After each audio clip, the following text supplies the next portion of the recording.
स्वागत है आपका संस्कृति चित्र चैनल पर। यह बात सुनकर आप चौंक सकते हैं कि प्रभु हनुमान ने महर्षि वाल्मीकि से भी पहले रामायण की रचना की थी, परंतु उन्होंने अपनी उस अनुपम कृति को स्वयं ही सागर में समर्पित कर दिया था। आखिर क्यों? इस अद्भुत रहस्य को जानने के लिए हमें पहले आदि कवि महर्षि वाल्मीकि के जीवन और उनके द्वारा रचित रामायण के विषय में जानना परम आवश्यक है।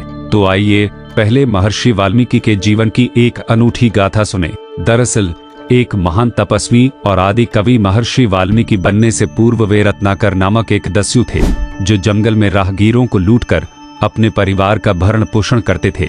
एक बार घनघोर वन में उनकी भेंट देवर्षि नारद से हुई। रत्नाकर ने उन्हें भी लूटने का प्रयास किया। तब नारद मुनि ने शांत स्वर में रत्नाकर से पूछा, हे वत्स, तुम यह घोर पाप क्यों करते हो? रत्नाकर ने उत्तर दिया, मैं अपने परिवार के भरण पोषण हेतु यह कुकर्म करता हूँ। नारद जी ने प्रश्न किया, जिन परिवारजनों के लिए तुम इतने पाप कर रहे हो, क्या उनमें से कोई तुम्हारे इस पाप का भागीदार होगा? देवर्षि नारद के इस प्रश्न ने रत्नाकर को निशब्द कर दिया। वे नारद मुनि को एक वृक्ष से बांधकर इस प्रश्न का उत्तर जानने अपने घर गए। वहां उन्होंने अपने परिवार के प्रत्येक सदस्य से पूछा, मैं तुम सबका पेट भरने के लिए जो पाप कर्म करता हूँ, क्या तुम सब मेरे उस पाप में भागीदार बनोगे? रत्नाकर का प्रश्न सुनकर परिवार का कोई सदस्य उत्तर न दे सका। इस मौन स्वीकृति ने रत्नाकर के हृदय को विदीर्ण कर दिया। अत्यंत दुखी और पश्चाताप से भरे रत्नाकर वापस नारद मुनि के पास लौटे और उनके चरणों में गिर पड़े।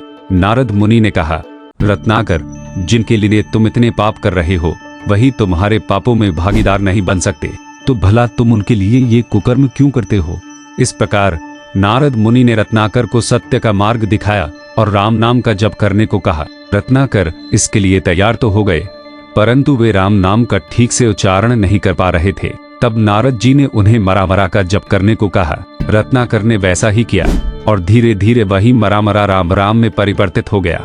अब रत्नाकर पूरी तरह से राम नाम के जप में लीन हो गए। वे इतनी गहन तपस्या में डूब गए कि उन्हें अपने शरीर का भान भी न रहा। समय बीतता गया और धीरे धीरे दीमकों ने उनके शरीर को अपना घर बना लिया, मानो वे स्वयं प्रकृति का एक हिस्सा बन गए हों। जब उनकी तपस्या पूर्ण हुई और वे दीमकों के ढेर से बाहर निकले, तब लोगों ने उन्हें वाल्मीकि नाम से पुकारा, क्योंकि दीमक के घर को ही वाल्मीकि कहा जाता है। यही रत्नाकर आगे चलकर आदि कवि महर्षि वाल्मीकि के रूप में प्रसिद्ध हुए। यह तो हुई रत्नाकर के महर्षि वाल्मीकि बनने की कथा। अब हम उस अद्भुत कथा को जानते हैं जो बताती है कि प्रभु श्री राम के परम भक्त हनुमान ने सबसे पहले रामायण की रचना की थी। कई धर्म ग्रंथों में यह वर्णित है कि जब प्रभु श्री राम लंकापति रावण का संहार कर अयोध्या लौटे और राज सिंहासन संभाला, तब परम भक्त हनुमान हिमालय पर गए। वहां उन्होंने भगवान शिव की आराधना की और उसी दौरान एक विशाल शिला पर अपने नखों से श्री राम की संपूर्ण जीवन गाथा उत्कीर्ण की, जिसे हनुमत रामायण के नाम से जाना गया। कहा जाता है कि जब महर्षि वाल्मीकि ने अपनी रामायण पूर्ण की, तो उन्होंने सबसे पहले उसे भगवान शिव को समर्पित करने का विचार किया और कैलाश पर्वत पहुंचे। वहां पहुंचकर उन्होंने देखा कि हनुमान जी ने तो पहले से ही रामायण लिख रखी है। यह देखकर वाल्मीकि जी अत्यंत निराश हो गए। तब हनुमान जी ने उनसे उनकी निराशा का कारण पूछा। महर्षि वाल्मीकि ने व्यथित होकर कहा, हे महावीर, मैंने बड़े कठिन परिश्रम से यह रामायण लिखी है, परंतु आपकी रामायण के समक्ष मेरी रचना तो तुच्छ प्रतीत होती है, मानो इसका कोई मोल ही न हो। श्री हनुमान राम भक्तों को कभी निराश नहीं देख सकते थे। उन्होंने महर्षि वाल्मीकि की व्यथा को समझा और अत्यंत विनम्रता से कहा, हे ऋषिवर, प्रभु श्री राम की महिमा का गुणगान कोई भी हो, वह कभी तुच्छ कैसे हो सकता है? प्रभु की कथा तो जन जन तक पहुंचनी चाहिए, चाहे वह मेरे द्वारा लिखी गई हो या आपके द्वारा। हनुमान जी ने महर्षि को समझाया। उन्होंने अपनी लिखी हनुमत रामायण वाली उस विशाल शिला को एक कंधे पर उठाया और दूसरे कंधे पर महर्षि वाल्मीकि को आदर पूर्वक बिठा लिया।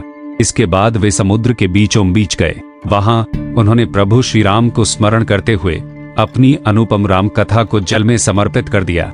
यह देखकर महर्षि वाल्मीकि अत्यंत आश्चर्यचकित हुए और हनुमान जी के प्रति कृतज्ञता से भर गए। उन्होंने कहा, हे हनुमान, आप धन्य हैं। मैं जीवन भर के लिए आपका कृतज्ञ हो गया और आपका भी भक्त बन गया। आपकी महिमा अपरपार है।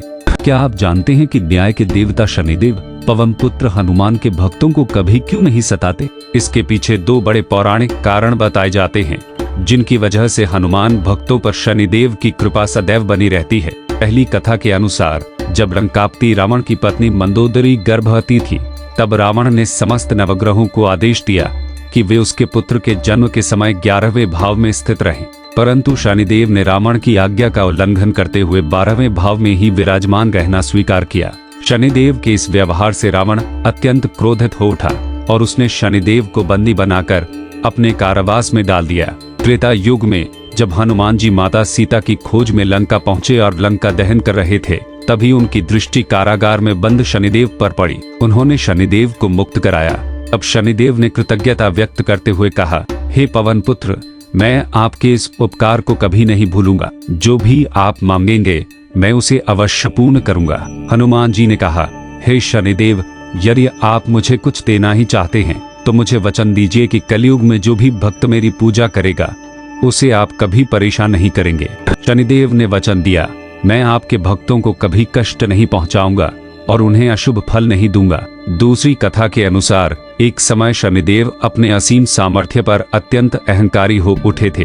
उन्हें लगने लगा था कि उनसे अधिक शक्तिशाली कोई नहीं। इसी घमंड में वे हनुमान जी के पास पहुंचे, जो उस समय प्रभु श्री राम की आराधना में लीन थे। शनिदेव ने हनुमान जी पर अपनी वक्र दृष्टि डाली, परंतु उस दृष्टि का उन पर कोई प्रभाव नहीं हुआ। शनिदेव क्रोधित हुए और ललकारते हुए बोले, हे वानर, आंखें खोलो, मैं शनिदेव हूँ। यह सुनकर हनुमान जी अत्यंत कुपित हुए। उन्होंने शनिदेव को अपनी पूंछ में लपेट लिया और उन्हें पर्वतों तथा वृक्षों पर पटकना आरंभ कर दिया। शनिदेव की दयनीय स्थिति हो गई। उन्हें अपनी भूल का आभास हुआ और वे क्षमा याचना करने लगे। तब हनुमान जी ने कहा, हे शनिदेव, न केवल मेरी छाया से दूर रहना होगा, अपितु मेरे भक्तों की छाया से भी सदैव दूरी बनाए रखोगे, ऐसा वचन दो। शनिदेव ने वचन दिया। पीड़ा से राहत देने के लिए हनुमान जी ने उन्हें सरसों का तेल लगाया। अगर आपको यह कथा पसंद आई तो चैनल संस्कृति चित्र को जरूर सब्सक्राइब करें और बेल आइकन दबाएं।